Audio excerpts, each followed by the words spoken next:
رب اشرح لي صدري ويسر لي أمري واحلل عقدة من لساني يفقهوا قولي. أعوذ بالله من الشيطان الرجيم. بسم الله الرحمن الرحيم. الحمد لله رب العالمين. الصلاة والسلام والتحية والإكرام على أشرف الأنبياء والمرسلين. اللهم صل على محمد وعلى آل محمد. سيدنا نبينا وشفيع ذنوبنا وطبيب قلوبنا وحبيب نفوسنا بالقاسم محمد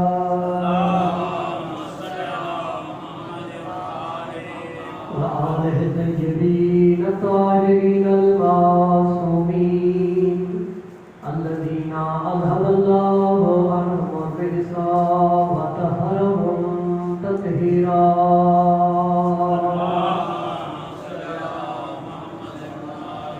ورحمة الله على أصحابهم وشيتهم ومواليهم أجمعين. ولعنة الله على أعدائهم ملعونين. أما بعد فقد قال الله الحكيم في كتابه وأفضل إرشاده. بسم الله الرحمن الرحيم.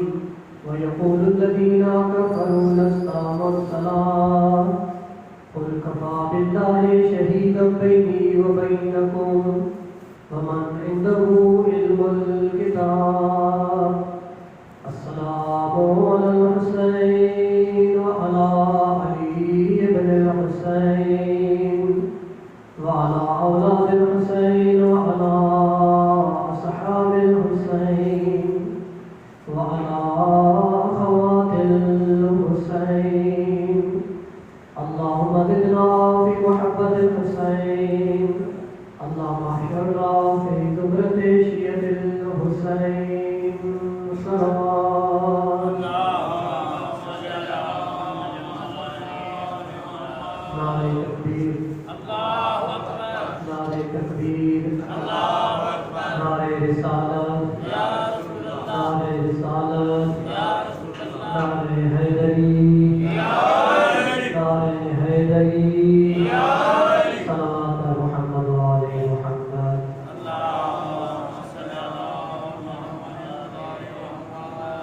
آج سن بے خبر تجھے کیا خبر، کس قدر پیار ہے گھر سے کرتا ہوں میں. جو بھی ماحول ہو، جیسا بھی وقت ہو، بات علی کی ولایت کی کرتا ہوں میں. اس کے جیون میں کٹتا ہے، اس کے درشن میں کٹتا ہے جیون میرا، اور اس کی چاہت میں مرتا ہوں میں. مرتضیٰ کو پھر بھی خدا کہتا نہیں کہ علی کے غضب سے ہی ڈرتا ہوں میں. مولا متقیان سے ہم ایسے محبت نہیں کرتے، ہم ہر جگہ علی علی ایسے نہیں کرتے، بلکہ علی ہی وہ ذات ہے کہ جس نے اللہ کی توحید ہمیں سکھائی ہے. علی ہی وہ ذات ہے کہ جس نے ہمیں رسالت بتائی ہے. موضوع آپ کو یاد ہے. آج اس آیت کے آخری حصے کی طرف چلتے ہیں کہ وَمَنْ عِنْدَهُ عِلْمُ الْكِتَابِ.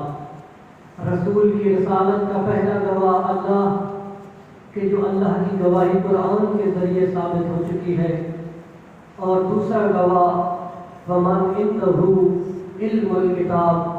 رسول کی رسالت کا دوسرا وہ گواہ کہ جس کے پاس پوری کتاب کا علم موجود ہے. اب ہم نے وہ تلاش کرنا ہے انسان کہ جس کے پاس پوری کتاب کا علم موجود ہے. معیار فضیلت جو اللہ نے بتایا ہے وہ علم قرار دیا ہے کہ اگر کسی کو کسی کے اوپر کوئی فضیلت ہے تو وہ علم کی بنیاد پر فضیلت ہے. اس کے مال و دولت کی وجہ سے نہیں، اس کے زمینوں اور جائیدادوں کی وجہ سے نہیں کہ فلاں کے پاس اتنا مال و دولت ہے تو اس فضیلت میں بلند ہے، کسی کی زمین اتنی زیادہ ہے تو وہ فضیلت میں اس سے زیادہ ہے۔ فرمایا فضیلت اگر اس کی زیادہ ہوگی کہ جس کے پاس علم زیادہ ہوگا، جس کے پاس علم زیادہ ہوگا۔ اور کل بھی آپ سن چکے ہیں کہ جو امام سجاد نے فرمایا کہ اوتینا العلم، کہ اللہ نے ہمیں علم عطا فرمایا ہے۔ معیار فضیلت علم۔ امام سید سجاد اپنے خطبے میں ارشاد فرماتے ہیں کہ اللہ نے ہمیں علم عطا فرمایا ہے، اور میرے مولا علی نہج البلاغہ میں ارشاد فرماتے ہیں رضینا قسمت الجبار فینا لنا علم وللأعضاء مال فإن العلم يبقى لا يزال فإن المال يسرى عن قریب۔ مولا علی نہج البلاغہ میں فرماتے ہیں کہ ہم اللہ کی تقسیم پر راضی ہیں کہ اس نے ہمارے حصے میں علم رکھا ہے اور ہمارے دشمن کے حصے میں دولت رکھی ہے۔ اور فرمایا علم جو ہے اس کو ابدی بقا حاصل ہے، جبکہ مال عن قریب ختم ہونے والا ہے۔ تو فضیلت کس کی ہے؟ مال و دولت کی نہیں، زمین و جائیداد کی نہیں، بلکہ معصومین بھی یہی فرماتے ہیں کہ اگر فضیلت کا معیار ہے تو وہ علم ہے۔ اور اللہ قرآن میں فرماتا ہے قُلْ هَلْ يَسْتَوِي الَّذِينَ يَعْلَمُونَ وَالَّذِينَ لَا يَعْلَمُونَ، اے میرے حبیب ان سے پوچھ تو صحیح، کیا وہ لوگ جو نہیں جانتے اور وہ لوگ جو جانتے ہیں کیا یہ آپس میں برابر ہو سکتے ہیں؟ کیا جاننے والے اور نہ جاننے والے دونوں برابر ہو سکتے ہیں؟ تو یقیناً وہی افضل ہوگا جو جاننے والا ہوگا، اسی کا مقام بلند ہوگا کہ جو سوال کا جواب دینے والا ہوگا۔ سوال کرنے والا افضل نہیں ہوگا بلکہ سوال کا جواب دینے والا افضل ہوگا۔ صلوات پڑھیے محمد و آل محمد۔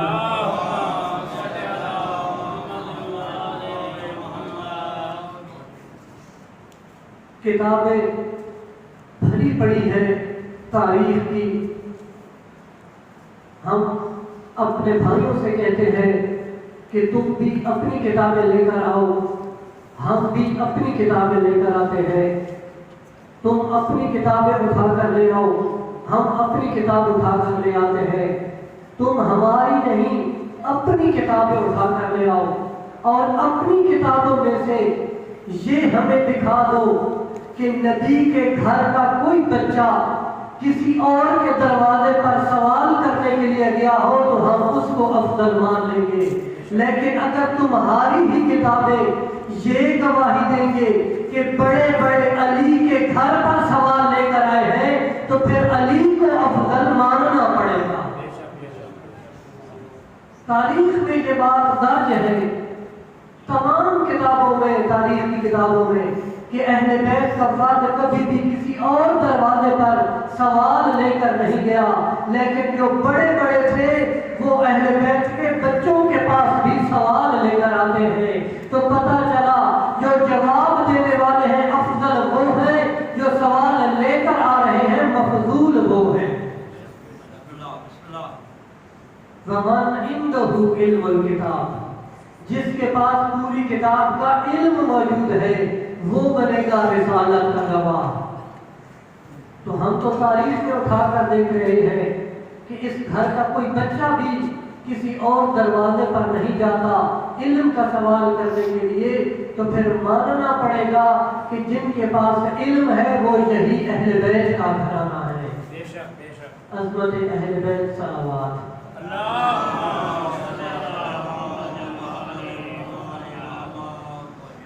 علی کی ذات کون ہے؟ اپنی کتاب سے نہیں، حوالہ آپ کے سامنے رکھ رہا ہوں۔ کتاب کا نام ہے مناقب الامام احمد بن حنبل، اہل سنت کی کتاب ہے، اہل سنت کا امام ہے احمد بن حنبل جس نے یہ کتاب لکھی ہے مناقب الامام۔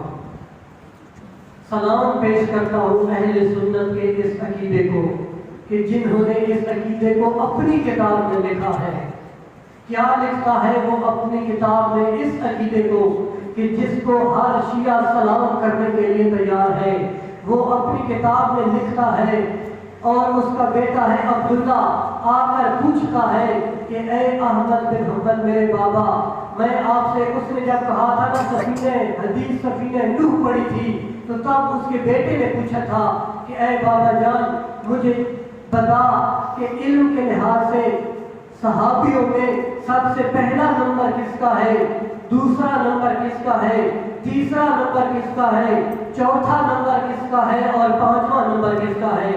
یہ عبداللہ اپنے امام احمد بن حنبل سے پوچھ رہا ہے، وہ اس کتاب میں یہ بات درج ہے، وہ کہتا ہے عبداللہ بیٹا سب سے پہلا صحابی جو ہے وہ فلاں ہے، دوسرے نمبر پر جو ہے وہ فلاں ہے، تیسرے نمبر پر جو ہے وہ فلاں ہے، اس کے بعد چوتھے نمبر پر اس نے کوئی نام نہیں لیا اور خاموش ہو گیا۔ عبداللہ پریشان ہوا اور کہا کہ اے بابا جان، علی کے ساتھ بغض کی اتنی حد ہو گئی ہے کہ آپ نے چوتھے نمبر پر بھی علی کا نام نہیں لیا۔ تو احمد بن حنبل کہتا ہے عبداللہ تو نے صحابیوں کے بارے میں پوچھا تھا، علی صحابی نہیں آل محمد میں سے ہے۔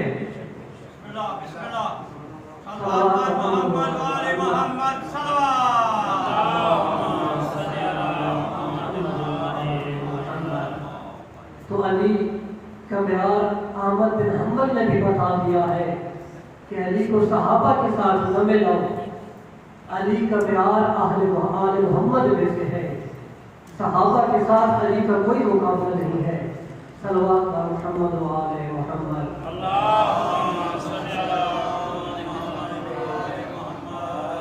عبداللہ ابن عباس بہت بڑا مفسر قرآن، ومن عنده علم الکتاب کی بات ہو رہی ہے کہ وہ کون ہے کہ جس کے پاس پوری کتاب کا علم موجود ہے۔ یہ بڑا مفسر قرآن تھا، یہ جب قرآن کی تفسیر کرتا تھا بہت سارے لوگ اس کے درس میں آ کر شرکت کرتے اور اس کا درس قرآن سنتے، اور اسے اپنی تفسیر پر، اپنے علم پر اتنا ناز تھا اور اتنا فخر کرتا تھا یہ عبداللہ ابن عباس کہ لوگوں سے کہتا تھا کہ اگر میری کوئی چیز گم ہو جائے، مثلا کہ میرے گھوڑے کی نالین گم ہو جائے، تو میں اسے جنگلوں میں جا کر نہیں تلاش کروں گا، مجھے اللہ نے اتنا علم دیا ہے کہ میں قرآن پڑھ کر اپنے گھوڑے کی نالین کو تلاش کر لوں گا۔ یہ عبداللہ ابن عباس بتا رہا ہے کہ مجھے قرآن کے بارے میں اتنا علم ہے، میں اتنی تفسیر کر رہا ہوں کہ اگر میرے گھوڑے کی نالین گم ہو جائے تو جنگلوں میں جا کر نہیں ڈھونڈوں گا، میں اس کو قرآن سے تلاش کروں گا۔ تو اس سے پوچھا گیا، جب ایک راوی روایت کرتا ہے کہ میں نے دیکھا کہ عبداللہ قرآن کا درس پڑھا رہا ہے اور بہت سارے صحابی اور محمد کے ماننے والے مسلمان اس سے قرآن کا درس پڑھ رہے ہیں، تو میں بھی وہاں جا کر بیٹھ گیا اور میں نے وہ درس سننا شروع کیا۔ میں نے کہا کہ اے عبداللہ میں آپ سے ایک سوال کرتا ہوں۔ اس نے کہا کرو۔ تو میں نے کہا کہ مجھے بتائیے، آپ نے جو اتنا بڑا دعویٰ کیا ہے، میں آپ سے سوال کرتا ہوں کہ اتنا علم آپ کا ہے اور میرے علی کا بھی بڑا علم ہے، مجھے بتا آپ کے اور علی کے علم میں کتنا فرق ہے؟ توجہ فرما رہے ہیں؟ علی اور عبداللہ ابن عباس سے پوچھا جا رہا ہے آپ کے اور آپ کے علی مولا کے علم میں کتنا فرق ہے؟ تو وہ کہتا ہے ما علمی و علم اصحاب محمد فی علی کا قطرۃ فی سبعۃ ابحر۔ عبداللہ ابن عباس کہتا ہے میرے اور تمام صحابہ کے علم جو ہے وہ علی کے ساتھ ایسے ہیں جیسے ایک قطرہ ہو اور 7 سمندر ہو۔ ہمارے علم کو علی کے علم سے وہ نسبت ہے کہ میرا اور تمام صحابہ کا علم ایک قطرہ اور علی 7 سمندر کے برابر ہے۔ صلوات محمد و آل محمد۔ اللہم صلی علی محمد و آل محمد۔ تو پھر پوچھا اس سوال کرنے والے نے کہ مجھے بتا تو صحیح، صحابہ اور علی میں فرق کیا ہے، صحابہ کسے کہتے ہیں اور علی کسے کہتے ہیں؟ تو وہ کہتا ہے میں اور تو کچھ نہیں جانتا، صرف اتنا جانتا ہوں، اور یہ میری بات قیامت والے دن تک یاد رکھنا کہ صحابہ اور اہل بیت میں یہ فرق ہے، صحابہ اور علی میں یہ فرق ہے کہ صحابہ ہر روز علی سے پوچھنے کے لیے آتے تھے، علی اپنی زندگی میں کبھی بھی صحابہ سے پوچھنے نہیں گیا۔ وَمَنْ عِنْدَهُ عِلْمُ الْكِتَابِ، کون ہے وہ ذات کہ جس کے پاس پوری کتاب کا علم موجود ہے؟ رسالت کی گواہی دے رہے ہیں نا مولا متقیان کہ جس کے پاس پورا کا پورا قرآن کا پوری کتاب کا علم موجود ہے۔ میرا دل چاہ رہا ہے کہ چند جملے وہ دعوت توحید جب اللہ کی توحید کا پہلا جلسہ منعقد ہوا تھا تاکہ رسالت کی گواہی آپ پر مزید واضح ہو جائے کہ کب میرے مولا نے رسالت کی گواہی دینے کا آغاز کیا تھا۔ صلوات پڑھیں محمد و آل محمد۔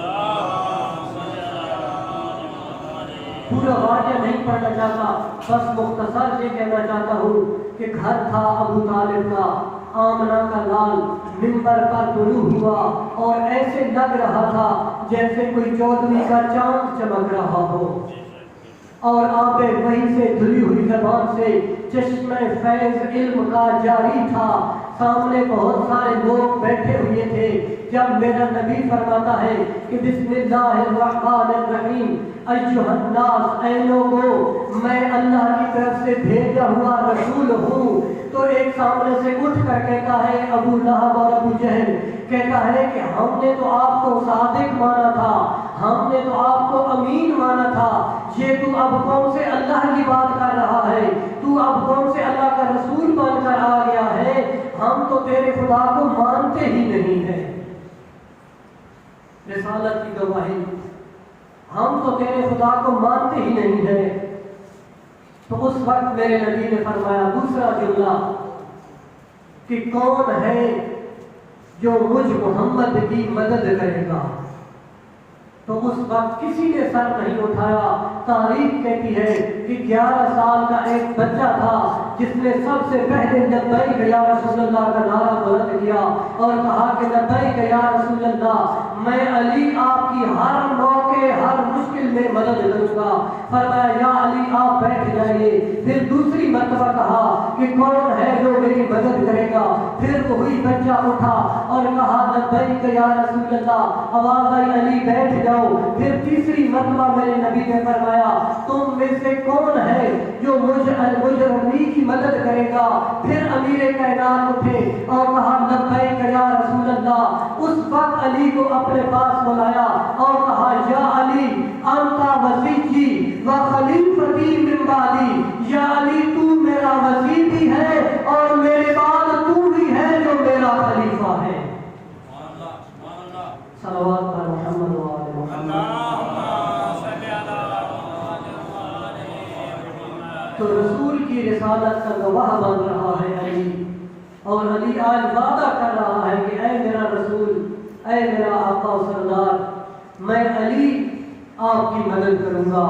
اگر بدر میں آپ کو ضرورت پڑی علی بدر میں آپ کی مدد کرے گا، احد میں آپ کو ضرورت پڑی علی احد میں آ کر مدد کرے گا، خندق اور خیبر میں ضرورت پڑی علی وہاں آ کر آپ کی مدد کرے گا۔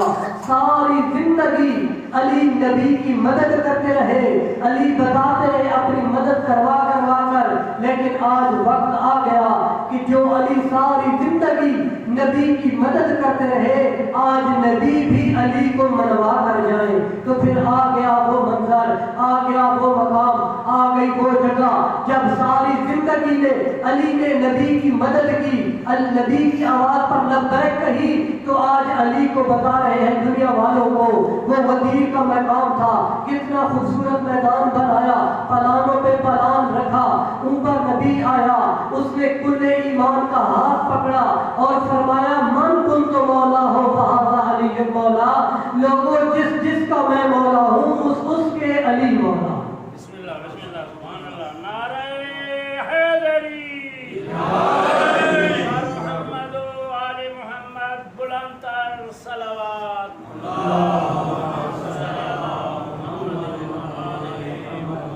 تو جو ساری زندگی محمد کو بچاتا رہا اسے علی کہتے ہیں، جو اپنی ساری زندگی علی کو منواتا رہا اسے محمد کہتے ہیں۔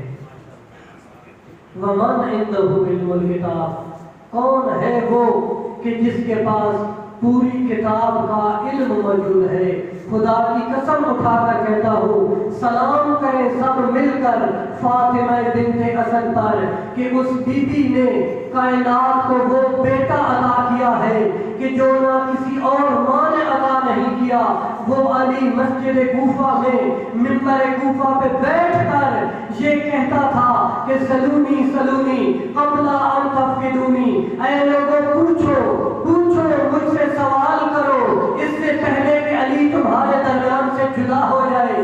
لوگوں میں زمین سے زیادہ آسمان کے رستے جانتا ہوں۔ اور پھر مولا فرماتے ہیں اگر مسند قضاوت کو بٹھا دیا جائے، اس کے اوپر علی کو بٹھا دیا جائے، تورات والے آ جائیں، تورات والے تورات سے سوال کریں، علی ان کو تورات سے جواب دے گا۔ انجیل والے آ جائیں، وہ انجیل سے سوال کریں، علی ان کو انجیل سے جواب دے گا۔ زبور والے آ جائیں، وہ زبور سے سوال کریں، علی ان کو زبور سے جواب دے گا۔ قرآن والے آ جائیں، وہ قرآن سے سوال کریں، علی ان کو قرآن سے جواب دے گا۔ اگر ان سب جوابوں کے بعد بھی انجیل والے کہیں کہ یہ تو آپ کی بات ٹھیک نہیں، تورات والے کہیں کہ یہ بات ٹھیک نہیں، تو مولا فرماتے ہیں وہ کتابیں بول بول کے کہیں گی کہ علی سچ کہہ رہا ہے۔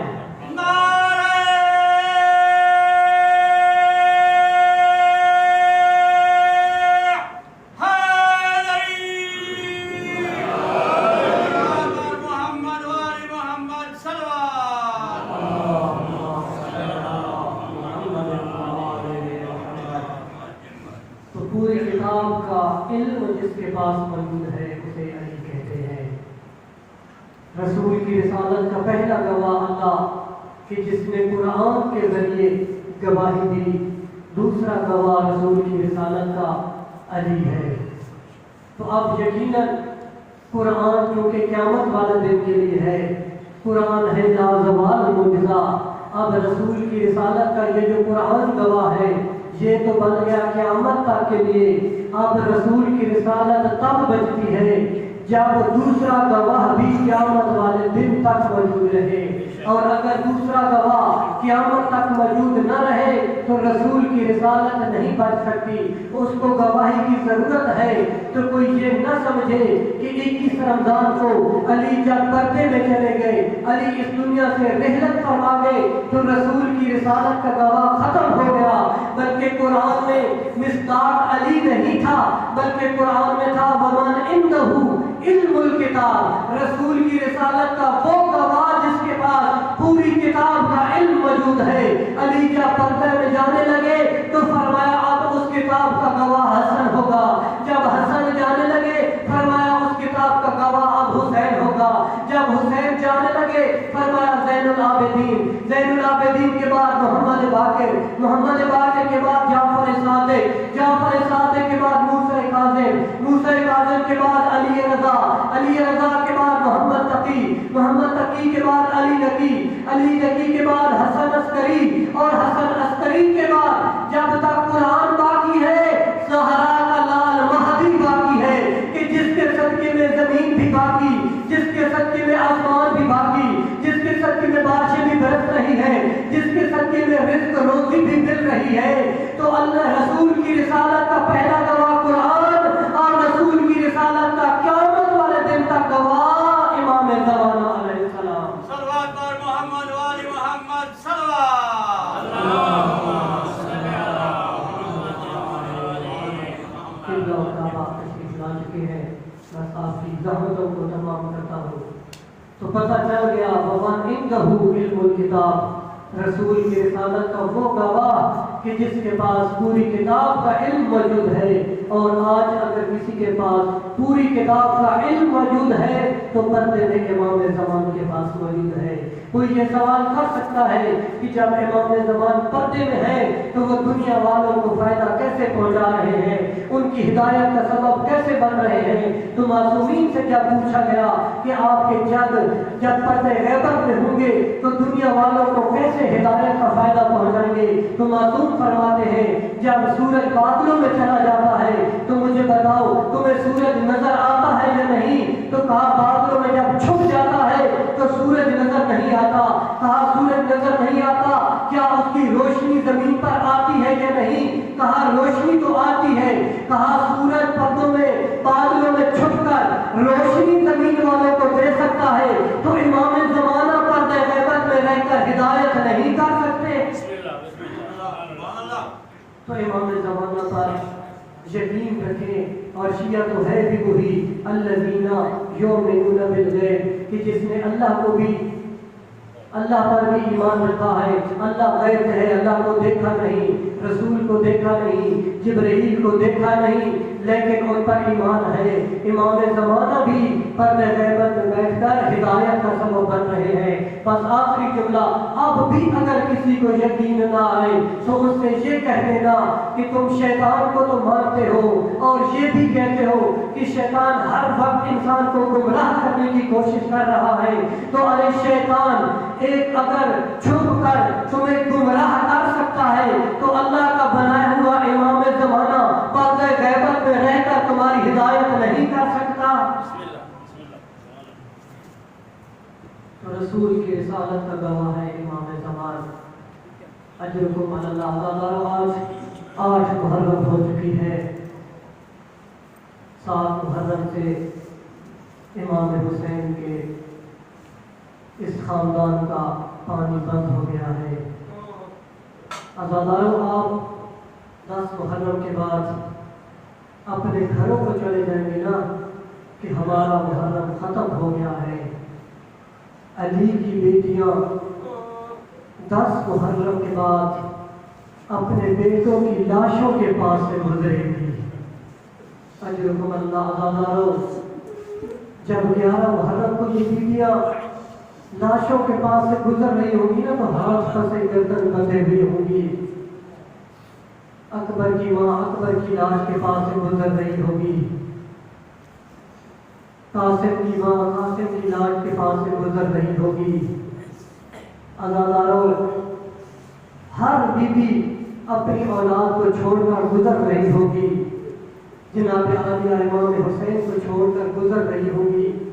ایک وہ بھی بیوی ہے کہ جس کا 6 ماہ کا اصغر بھی اسی زمین پر ہے، اور کہتی ہے اصغر بیٹا میں تمہیں چھوڑ کر جا رہی ہوں، لیکن وعدہ کرتی ہوں جب تک میں زندہ ہوں میں ٹھنڈا پانی نہیں پیوں گی۔ اجرکم اللہ عزادارو، اور پھر بی بی نے اپنے سرتاج کو جب دیکھا اور فرمایا اے حسین میں تجھے دھوپ پر اس صحرا میں چھوڑ کر جا رہی ہوں، اب تجھ سے وعدہ کر رہی ہوں جب تک زندہ رہوں گی میں چھاؤں پر نہیں بیٹھوں گی۔ اجرکم اللہ عزادارو، آج دل چاہتا ہے معصوم علی اصغر کی شہادت کے چند جملے پڑھ جائے۔ پرسہ دیجئے اس بی بی کو کہ جس کا 6 ماہ کا اصغر کربلا کے میدان پر پیاسا ذبح ہو گیا ہے۔ اجرکم اللہ عزادارو، کتنا عظیم یہ گواہ ہے نا امام حسین کی مظلومیت کا کہ جب شام کے بازاروں میں یہ قافلہ آیا تھا نا اور میزوں پر سر بلند تھے، کچھ بے غیرت عورتیں مکانوں کی چھتوں پر پتھر لے کر کھڑی ہوئی تھی اور پتھر پھینک کر پوچھتی تھی یہ کون لوگ ہیں، یہ قافلہ کس کا جا رہا ہے؟ تو کہنے والے کہتے تھے یہ کوئی باغی ہے جن کا قافلہ ہے۔ تو کسی نے کہا کہ جب قاسم کے سر پر نظر پڑی تو کہا کہ یہ جوان ہے اس نے جنگ کی ہوگی، جب حسین کے سر پر نظر پڑی تو کہا کربلا میں جنگ ہوئی ہوگی، لیکن جب اصغر کے سر پر نظر پڑی تو کہتے ہیں کربلا جنگ نہیں، کربلا تو ظلم ہوا تھا۔ کیا یہ معصوم بچہ بھی جنگ کر سکتا ہے؟ اجرکم اللہ کروں آپ کی زحمتوں کو. اتنا یہ معصوم شہزادہ جو اپنے بابا کی مظلومیت کا بڑا ہی عظیم گواہ بنا ہے. اجرکم اللہ عزادارو جب سارے ہو گئے نا شہید اور آواز دی حل من ناصر ینصرنا، عزادارو علی اصغر اپنے پنگھوڑے میں تڑپے اور کہا کہ مولا میں آپ کے استغاثے پر لبیک کہتا ہوں. آئے خیمے میں مظلوم کربلا اپنے شہزادے کو اپنے ہاتھوں پر اٹھایا اور دشمن کے سامنے آئے اور کہا کہ اے دشمنوں، اگر مجھ پر رحم نہیں کرتے تو میرے اصغر پر تو رحم کر دو، مجھے ایک گھونٹ پانی کا پلا دو. میں کہتا ہوں کبھی بھی کوئی شریف کسی بے غیرت کا محتاج نہ ہو. امام حسین سے بڑھ کر کوئی شریف نہیں، یزیدیوں سے بڑھ کر کوئی کمینہ نہیں، اور میرے مولا عصر عاشور ان کمینوں سے پانی کا سوال کر رہے ہیں. اجرکم اللہ عزادارو علماء فرماتے ہیں کہ شہزادہ اصغر پر یہ جو حالت تھی نا، اس حالت کو حالت تلذذ کہتے ہیں. یعنی وہ مچھلی سے تعبیر کرتے ہیں کہ مچھلی کی حالت سے تعبیر کرتے ہیں. بس میں مختصر کروں، زیادہ آپ کو زحمت نہ دوں. عزادارو جب یہ امام حسین نے پانی مانگا تھا نا تو یزید کی فوج میں کھلبلی مچنا شروع ہو گئی تھی. عمر صاحب کہتا ہے حرملا جلدی جلدی تیر چلا، جلدی جلدی تو تیر چلا ورنہ فوج باقی ہو جائے گی. عزادارو علماء یہی پڑھتے ہیں کہ حرملا نے تیر کو نشانہ لیا، لیکن جب نشانہ لیا تو اس کے ہاتھ کانپنے لگ گئے، تیر اس کے ہاتھ سے گر گیا. پھر دوسری مرتبہ اس نے معصوم کا نشانہ لیا، پھر اس کے ہاتھ سے تیر گر گیا. عمر صاحب کبھی کہتے ہیں حرملا لعنت ہو مجھ پر، تو بڑا بہادر تھا، تو بڑا تیر انداز تھا، کیا وجہ ہے تیرے ہاتھ سے تیر گر رہا ہے؟ اس وقت کہتا ہے لعنت تو تجھ پر ہو. کوئی سامنے سے بیوی آتی ہے اور مجھے کہتی ہے کیا تیری اپنی اولاد کوئی نہیں؟ اجرکم اللہ عزادارو پھر اس نے وہ تیسری مرتبہ تیر نشانے پر لیا اور تیر کو چھوڑا. اور حسین نے تیر آتے ہوئے بھی دیکھا اور شہزادے اصغر کو لگتے ہوئے بھی دیکھا. علماء پڑھتے ہیں کہ اگر حسین کے ہاتھوں پر اصغر نہ ہوتا تو اصغر ادھر جاتا جہاں پر تیر جاتا. اجرکم اللہ عزادارو تیر ایک کان سے لگا دوسرے کان کی طرف سے نکل گیا، ہو گیا اصغر بھی شہید. اب امام حسین پریشان ہوئے کہ میں اس شہزادے کو خیموں میں لے کر جاؤں یا زمین پر دفن کروں. اور 10ویں کو آپ اعمال کرتے ہیں نا، 7 قدم آگے چلتے ہیں پھر 7 قدم پیچھے چلتے ہیں. مظلوم نے یہ عمل کیا ہے اور بالآخر ایک چھوٹی سی قبر کو